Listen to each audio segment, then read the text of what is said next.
Assalamualaikum warahmatullahi wabarakatuh. Perkenalkan, nama saya Rani Anindiyasari dengan NIM G00240035 dari kelompok A6. Aslabnya Mas Rehan. Di sini saya akan mempresentasikan mengenai laporan kedua praktikum anatomi. Soalnya adalah jelaskan secara runtut anatomi dari organa genitalia feminina eksterna.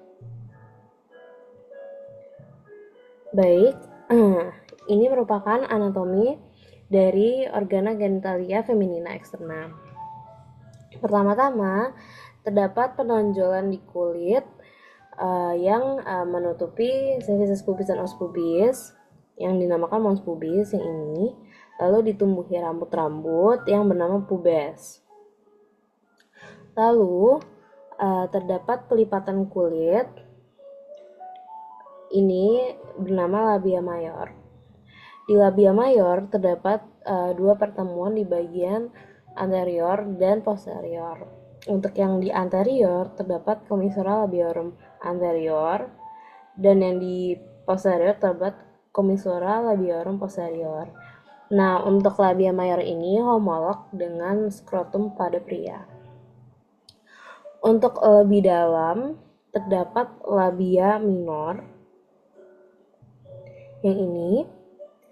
Lalu kalau yang tadi labia mayor itu ditutupi oleh kulit, yang ini tidak ditutupi oleh kulit. Terdapat pertemuan juga pada anterior dan posterior seperti di labia mayor.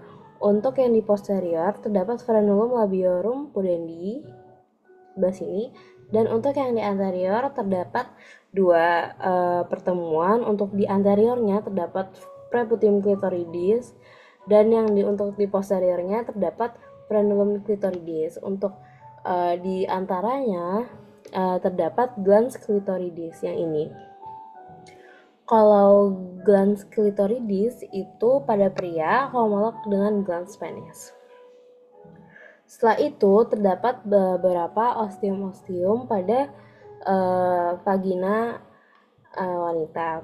Terdapat OUE atau ostium uretra externum. Lalu terdapat glandula vestibularis mayor, ostium juga. Lalu ada ostium vaginae dan yang lain-lain. Kalau misalnya di preparating ini bisa dilihat bahwa glandula vestibularis mayor terdapat di kanan dan kiri dari ostium dan labia minor. Lalu dalam preparat ini karena sudah dibuka terdapat crus clitoridis. Nah, crus clitoridis ini juga terdapat di pria, crus penis. Lalu crus clitoridis ini dilapisi oleh musculus ischiocavernosus dan terdapat musculus bulbospongiosus yang ini mengelilingi vaginanya. Lalu terdapat sebuah struktur pada vagina yang bernama himen. Nah, himen ini merupakan selaput mukosa yang kaya pembuluh darah, dan bentuknya pada wanita tuh beda-beda. Ada anular himen itu yang bentuknya seperti bulatan biasa, itu mungkin yang paling normal. Lalu ada cribriform, lalu yang lain-lain. Namun yang berbahaya adalah himen yang tidak memiliki lubang sedikit pun. Nah, kalau kayak gitu itu nanti mensnya tuh nggak bisa keluar, darah menstruasi tidak bisa keluar. Nah, kalau misalnya itu namanya himen imperforata.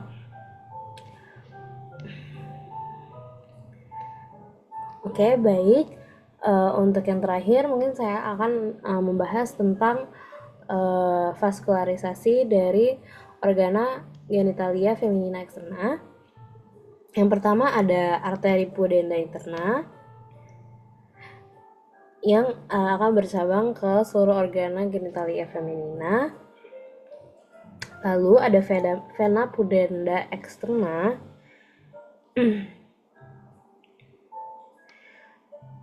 Oke, setelah itu terdapat vena dorsalis, clitoridis profunda, dan superficial. Lalu untuk inervasinya terdapat nervus cavernosus clitoridis, serta untuk sensoriknya terdapat nervus pudendus. Oke. Untuk klinisnya ada episiotomi, itu biasanya untuk wanita-wanita yang udah hamil, di mana vaginanya dipotong atau terdapat pemotongan di lubang vagina agar tidak robek di saat kehamilan. Nah, pemotongannya ini bisa medial atau medial lateral. Untuk medial lateral itu sebanyak 45 derajat. Mungkin itu saja untuk presentasi laporan anatomi dari aku. Terima kasih. Wassalamualaikum warahmatullahi wabarakatuh.